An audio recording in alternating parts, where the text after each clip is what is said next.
Ramzan guideline जारी की है, जिसके तहत एक मरतबा फिर इबादत गाहों में दाखिले पर पाबंदियाँ हैं। क्या कहते हैं? अल्हम्दुलिल्लाह रब्बिल आलमीन वस्सलातु वस्सलामु अला रसूलिल अमीन इला यौमिद्दीन।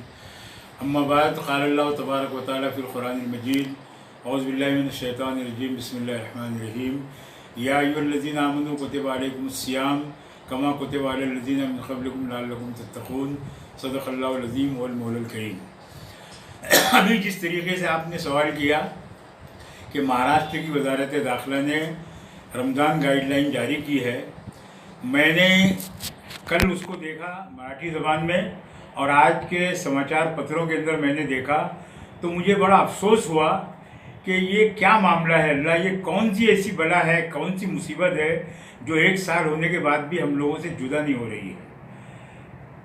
गाइडलाइन जारी करने के बाद मुझे बड़ा अफसोस हुआ कि रमज़ान का मुबारक महीना है और हम लोग जहाँ से सारे मसाइल हल होने वाले हैं, हमारे एतबार से मस्जिदें अल्लाह का घर है। हम अल्लाह रब्बुल आलमीन से जितना चाहें, जैसा चाहें मांगें, अल्लाह ताला मुसीबतें दूर करेगा। दीगर हमारे भाई हैं, हमारे हिंदू भाई हैं, दलित भाई हैं, ईसाई भाई हैं और भी दीगर ज़ातें हैं, सबके अपने मजहबी मामलात है। सारे मजहबी मामलात पर पाबंदी बड़े अफसोस की बात है। ये तो बड़ा एक अजीब मामला है। मेरी प्रशासन से दरख्वास्त है कि वो इस सिलसिले में अभी समय है उसके पास, उसने गौर करके कम से कम मस्जिदों में अलल ऐलान नमाज तरावी जिसमें अल्लाह रब्बुल आलमीन का कलाम सुनाया जाता है, उस कलाम के सुनाने की इजाज़त देना चाहिए। और इसके अलावा एक बात और है कि रमज़ान के मुबारक महीने में हर बड़ा छोटा मुसलमानों के अलावा दीगर कौम के लोग भी रोज़ा रखते हैं। तो इफ्तारी का जहाँ तक फल फ्रूट का मामला है, उसके मुतालिक कोई क्लियर मामला आया नहीं है। ये 2 घंटे का मामला नहीं है। औरंगाबाद शहर में गुज़िश्ता मरतबा हमारे यहाँ पर जो पुलिस कमिश्नर साहब थे श्री चिरंजीव प्रसाद साहब, हमने उनसे नुमाइंदगी की। आधा दिन का उनको मौका मिला था फ्रूट वालों को कि वो ये सारे सामान रोज़ेदारों के लिए लाएँ और बेचें। तो हमें मेरी दरख्वास्त है ज़िला अधिकारी साहब से, पुलिस कमिश्नर साहब से, प्रशासन से कि वो रोज़ेदारों का एहतराम करते हुए रोज़ों में लगने वाले जो फ्रूट्स हैं उन फ्रूट वालों को वक्त मुहैया कराएं और उनके लिए आसानी पैदा करें। कोरोना वबा फैल रही है, उस पर काबू पाने के लिए एहतियाती इक़दाम ज़रूरी है, इसीलिए जो है तो इस तरह के इक़दाम किए जा रहे हैं।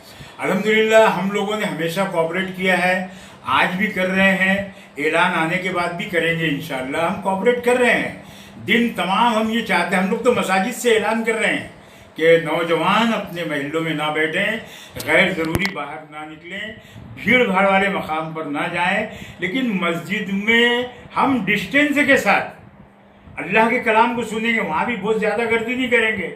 हमारा कहना ये नहीं कि जुम्मा की तरह हमको इजाज़त दी जाए, वहाँ पर हम एहतमाम करेंगे। कम से कम कुरान सुनने के लिए और अल्लाह से मांगने के लिए हमको वहाँ तो इजाज़त दी जाए। हम इंशाअल्लाह उसका एहतराम करेंगे।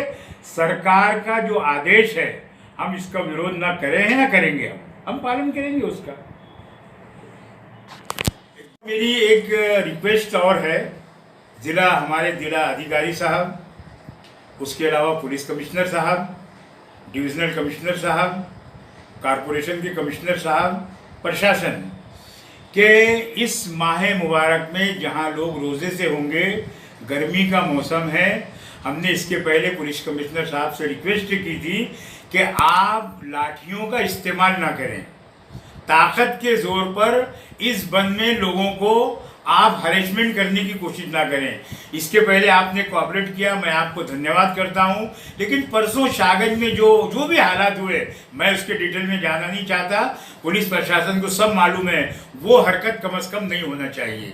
क्योंकि मैंने कमिश्नर साहब से, जिला अधिकारी कार्यालय साहब की मीटिंग में मैंने उनसे कहा था कि पुलिस जो है वो आओ देखती है ना ताओ देखती है, और डायरेक्ट कोई बंदा जा रहा है, फिर वो नौजवान हो, बूढ़ा हो, बच्चा हो, बूढ़ी माँ हो, वो देखती नहीं, डायरेक्ट डंडा बरसाती।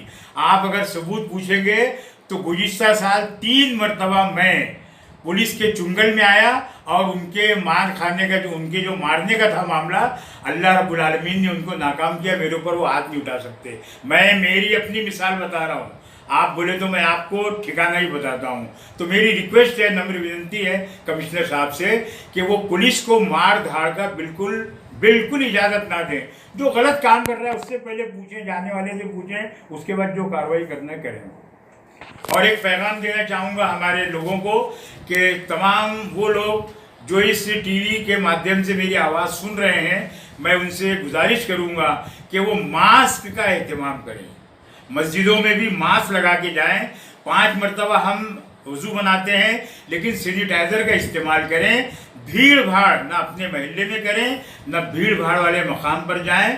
और भीड़ भाड़ वालों से भी रिक्वेस्ट है कि वो भीड़ भाड़ से परहेज करें। अगर हमने थोड़ी पाबंदी की तो मैं समझता हूं कि कोरोना जैसी बीमारी को हम मात देने में सक्सेस हो सकते हैं और पूरे देशवासियों की जान बचाने में हमारा अपना कंट्रीब्यूशन भी शामिल हो सकता है।